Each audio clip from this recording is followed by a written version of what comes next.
Hello everyone, welcome to our Let's Play series of NEO Scavenger. This is Colonel RPG as usual, and I'm very happy that you chose to hang out with me as we go towards Camp Graylin. Last episode we got night vision, and we have found the sea apparently.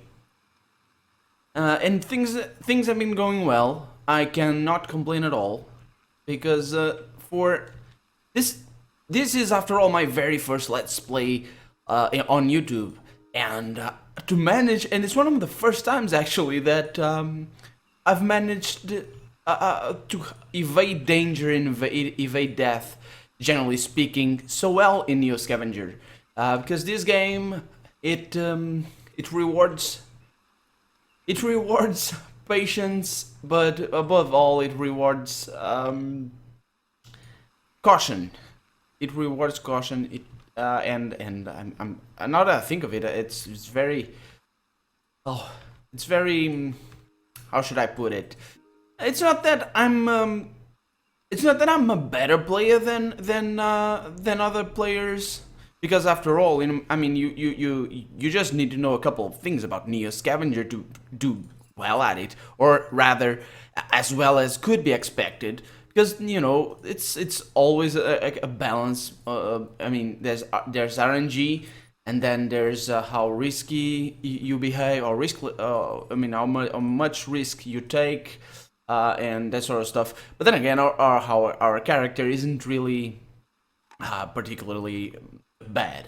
He's good at fighting, and all he's missing really is the tough trait. Because if you might recall from the first episode, the tough trait allows him to survive more. And in actual fact, we are constantly in a state where we could die at any moment, because we don't have that tough trait. And even with the tough trait, I mean, a shot to the head, that's it. It opens us the combat screen, and over here, instead of having this nice green all pretty bar, you have an empty bar of there's one of these guys, blue frog sash or whatever. Hopefully he's okay with me. Yes, purity has no time for distractions, he says. Oh well, I'm not looking for purity or distractions. I'm looking for Camp Graylin. Do you know where it is? What's this? Saginaw Mental Institute. Saginaw? I don't know. Saginaw. I feel like it need to have two G's right there for it to be G, pronounced G. Okay, so let's go inland. More reading. Grassy plains ease you in as you follow the silent roads. As still skies rumble, the wind runs away from where you're headed. You pass dozens of cars turned on their side and bearing war paint, bright slashes of sky blue. As the road bends into a small patch of forest, a worn down sign reads Saginaw Mental Institution. From the voids left by missing letters, you make out the words reaching wellness. Not all it says is aching. Now all it says is aching. So aching, so aching wellness, yeah. A clearing opens up ahead. There, a menacing building stretches almost a mile wide with impunity. You see blue frogs at the doors, armed to all hell. 2 floors, boarded windows, 1 entrance. Your choices are few. You hide behind a car and consider how to infiltrate the stronghold of a murderous cult.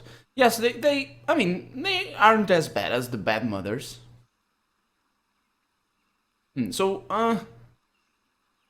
Yes, let's not go in, because this is not a good choice. I mean, seriously, not a good choice, because they might not have ranged weapons, but a spear can be thrown, and we're not good at ranged weapons besides. Anyway. Let's try and go in professing our love. With arms raised high, you cross the driveway towards a dried fountain where granite cherubs frolic without the weight of their heads. So headless cherubs. Cherubs, for those of you who don't know, is a sort of angel, a baby angel. So probably statues right there, and not real headless angels frolicking in the water. Halt! The guard shouts, rifles ready. At the top of your lungs, you confess to having seen the light of the blue frog. They exchange looks. Their 2 rifle barrels stay on you. But can you leave your old life behind? One asks. You tell them you want nothing more. Then shed your old skins, he says. Enter our sanctuary as a newborn. A naked newborn, the other guard echoes. Well, what choice do you have? Yeah, now you give me that lack of choice. Right. It looks like what was that passing through us? The air bites at your bare skin as the guard ushers you inside. Where it is, he throws you a hospital gown. Deja vu indeed. Let's equip it, because, yeah, might as well. See, our outdoor temperature is not looking that nice. Your eyes adjust slowly to the dark indoors. The decay is pungent, wood rot, bodily fluids. The guard takes you to a lamp-lit room where a short, pudgy cultist swats on the ground, unmasked. 3 frog-shaped sculptures sit around him. Pamphlets and posters litter the floor. Welcome, brother, the cultist says as he zips up his pants and hugs you. Call me Rollo. The king is always delighted when one joins his flock. But before you see him, you must be pure. Choose then, a trial of water, a fire, or, he says as a twisted grin joins his ears, of light. So we got a choice, it seems. A trial. I'm not okay. So we could choose the trial of water, trial of fire, I don't think so, and trial of light. I mean, this is probably not a good thing. The trial of water sort of reminds me of how. Anyway, So I'm torn between these two. I'm gonna go with the trial of water because I feel like light could be sort of interpreted in a couple of different ways. In water, I mean, we could survive in the water if it's that sort of stuff, like being put underwater for a couple of minutes, or I don't know. Let's go. The cultist seemed disappointed. Ooh, that's a good sign. As he takes the small frog to a barrel in the corner of the room. The beam of light coming from a hole in the ceiling tells you it's used to gather rainwater. A ring of algae grounds its rim. Lie back, he says. You realize that the table it was sitting on is part of the ritual. The guard straps you down. He shoves one cloth in your mouth and wraps your head with another. The table tilts back. The cultist's voice roars, "Let the pain of water cleanse this man of sin." So we are being waterboarded, it seems. You feel wave after wave crash down, turning cotton into rubber over your face. You try not to gag, struggle as you might. A brook trickles up your nose when you inhale and down your throat when you swallow. You wish death would just take that last step. When it stops, the taste of filthy water lingers on your tongue. It's all you can do to stop the waters from rising again. Yeah, but actually, why wouldn't...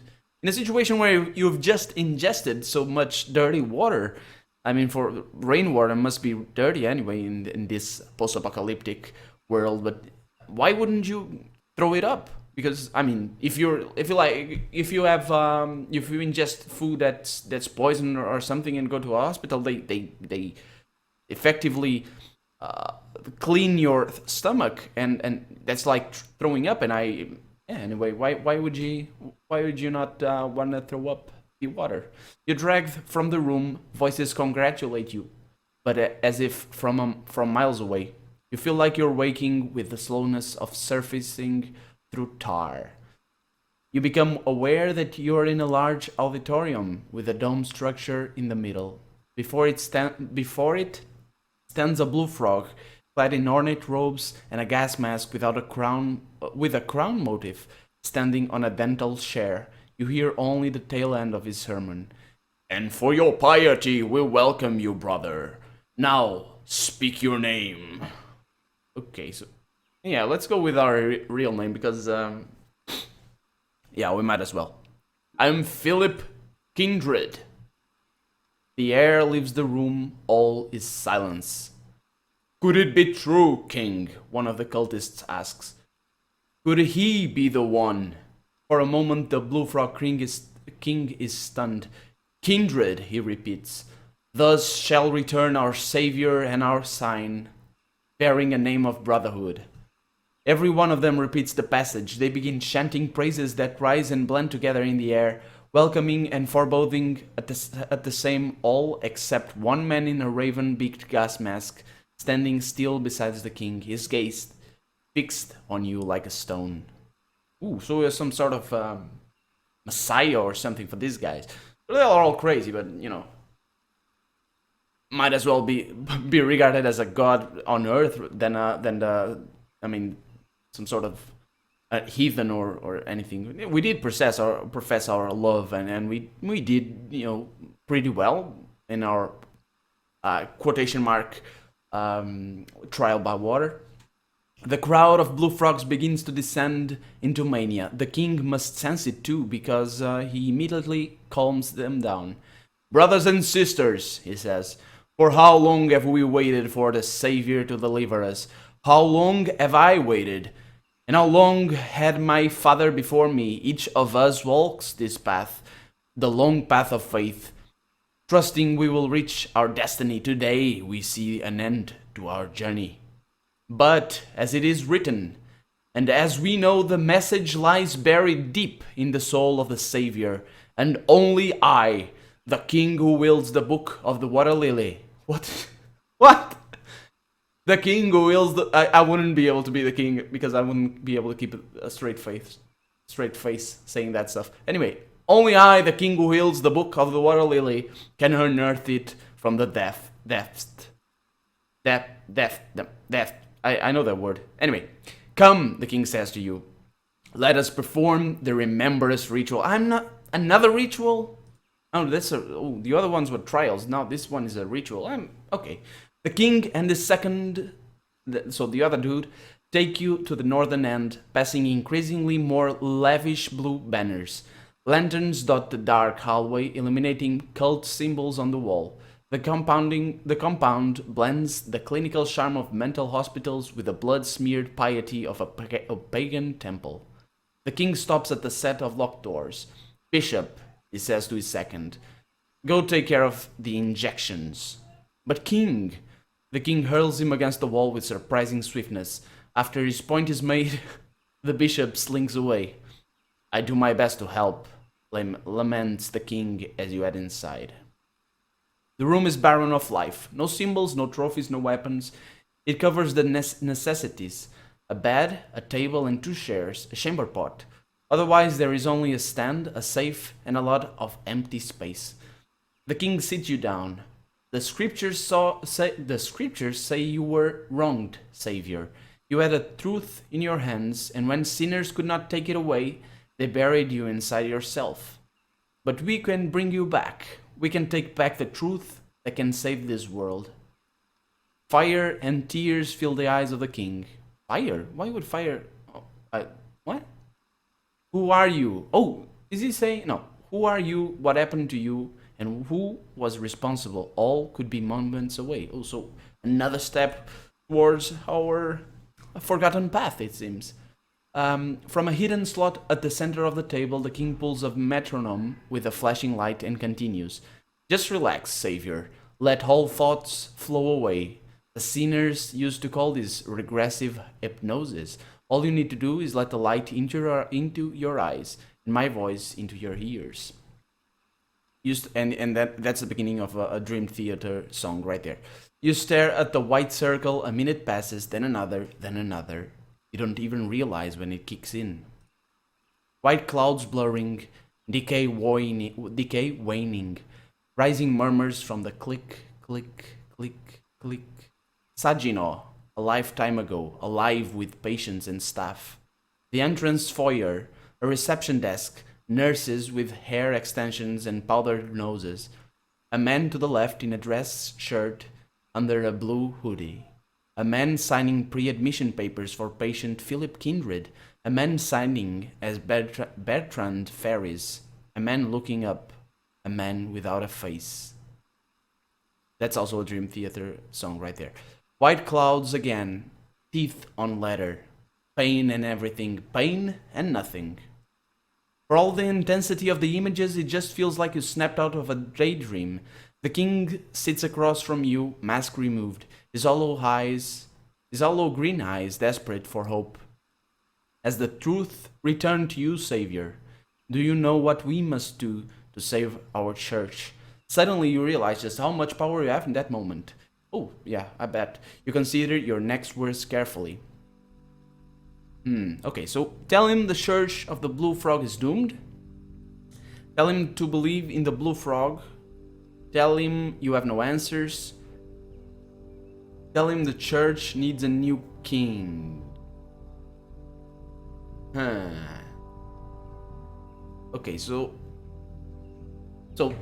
this is basically aggressive, yeah. So it's basically you've been wasting your life. This is basically to intensify his belief. So this one is basically I'm not your savior, and this one is probably I'm so much your savior that I will become a new king.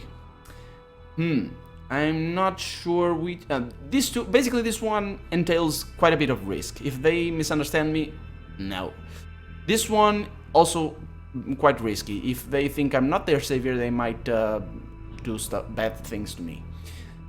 This one, I'd be okay. So this one, I'd be basically dooming all these people and all the followers to a stupid religion that has nothing to do with anything. This one, I mean, I'm not against religion. I'm not saying that. I mean, religion is bad.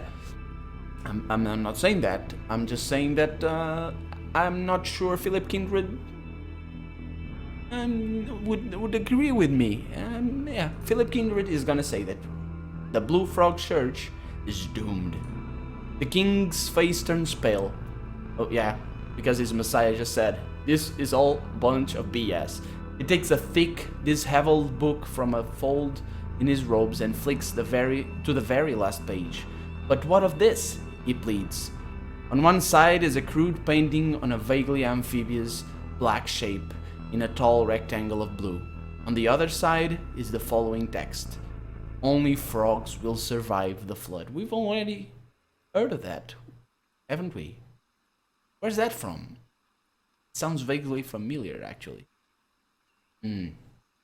Tell him that the flood has already come, and tell him that the flood is a lie. I mean, if the flood has already come, that means everyone is a frog in their perspective. So, yeah, basically it's done. We're in paradise, but we're not. So I'm going to stick with what I said before. The door opens behind you. Didn't I tell you, Eli? Says the bishop. Your father was a pathetic little man possessed by delusions. Why believe anything he said? The king takes several moments to consider these revelations. Finally, he unlocks his safe and brings out a small bottle. You've freed me, Philip. I owe you a great deal. From the thick book, he rips out his last few pages. This is a single-use cure for blue rot. Take it. And take these lies too. Maybe they'll help you. As the king leaves with the bishop, he says, get away from here while you can. As you make a beeline for the entrance, you fold the page under your shirt and don't bother looking back. The guards begrudgingly give back the items you've left with them and keep walking until you're sure. And you keep walking until you're sure that when you turn around, you won't see another damn drop of blue. Let's get our stuff. Let's to re-enter. This is the whatever. This must be the cure or whatever for the. This is the page. We'll check that in a moment. Let's see. Let's see. I'm not gonna use that because that'll probably consume our painkillers, and I'll have to check on my status in a minute. I'm not gonna carry that. I'm not sure why I'm carrying these binoculars. I'm gonna leave them behind because we already have. And I'm not sure why I'm carrying these either. God damn it. Why do I? I'm gonna carry them just just because we never know. We might get hurt or something, and things might go badly for us. And oh, that's another T-shirt right there.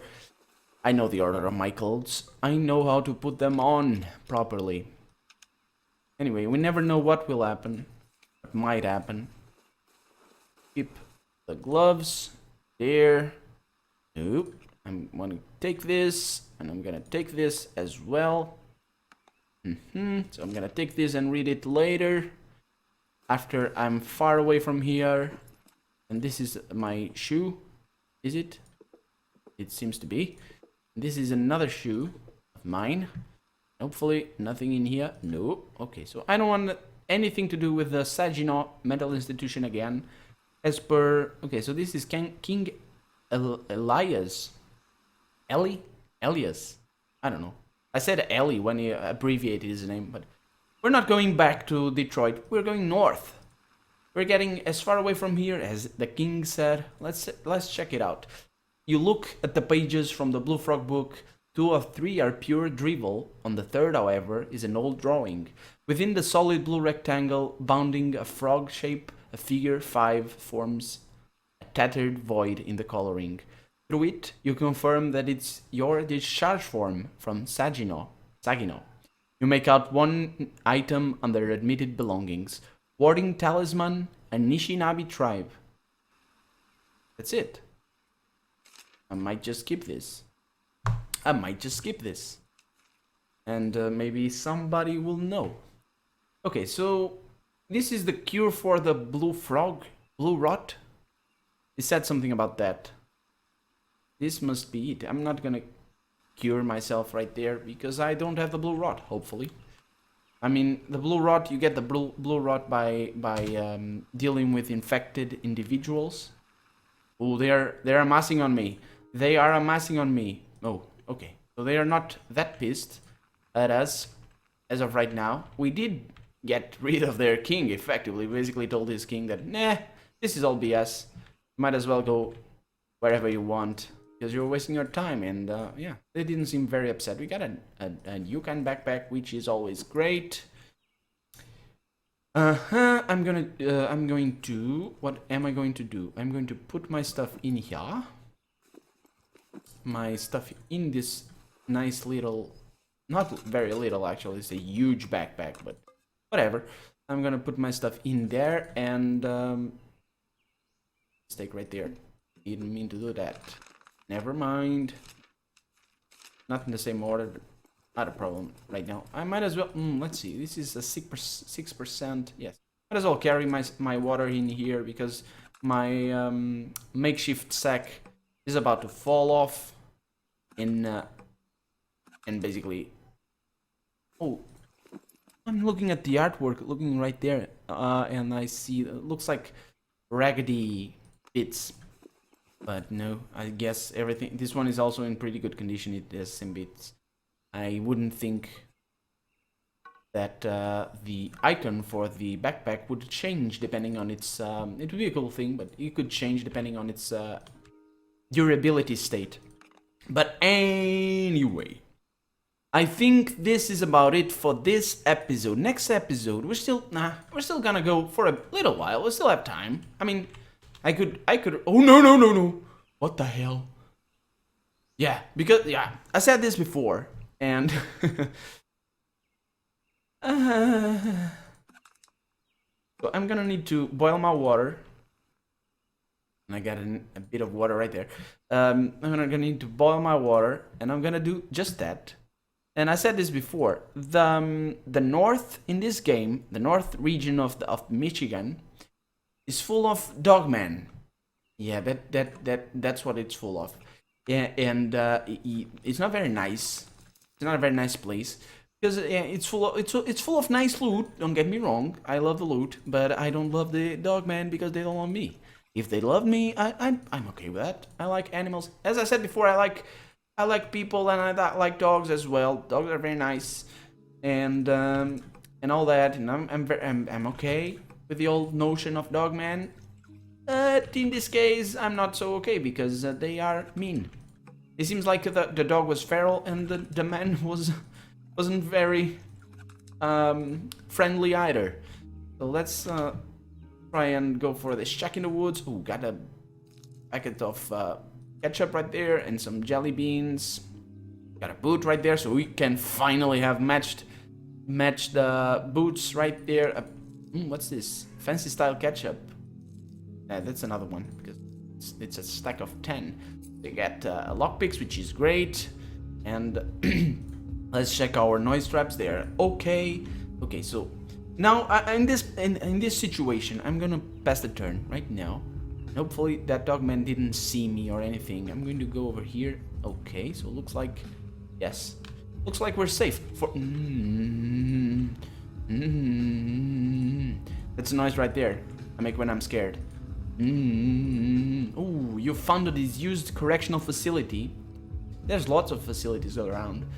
Heavy metal cell doors, bars, and utilitarian furniture still bolted to the floor.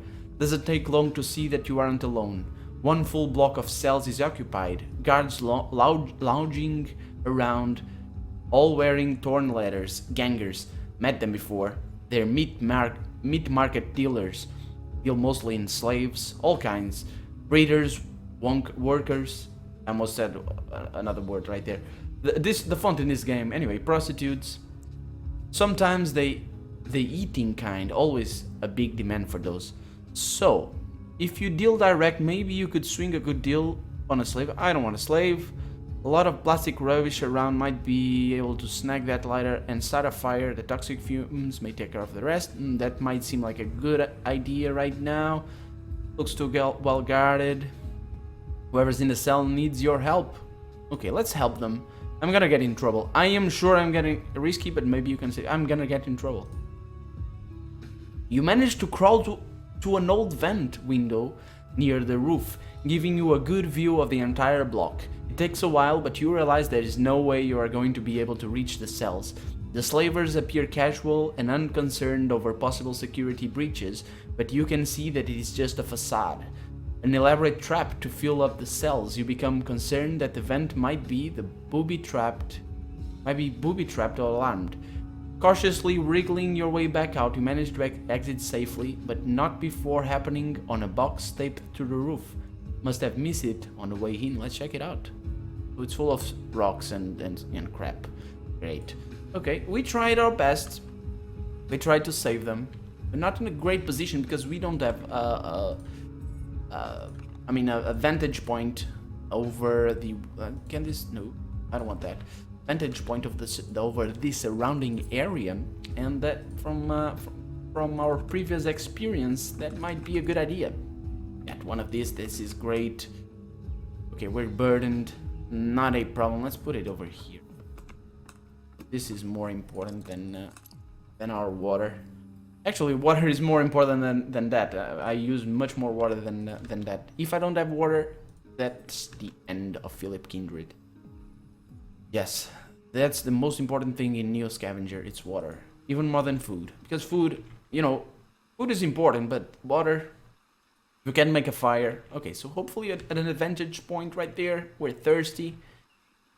Raining, but thirsty. Yeah, drinking rainwater, not the best idea. Let's check our burn and neighbor to run. Thirsty, let's drink. Use that, good. Okay, I think that's gonna be it for this episode. I'm Colonel RPG, and this has been NEO Scavenger. I hope you've enjoyed it, and I'll see you next time. Bye bye!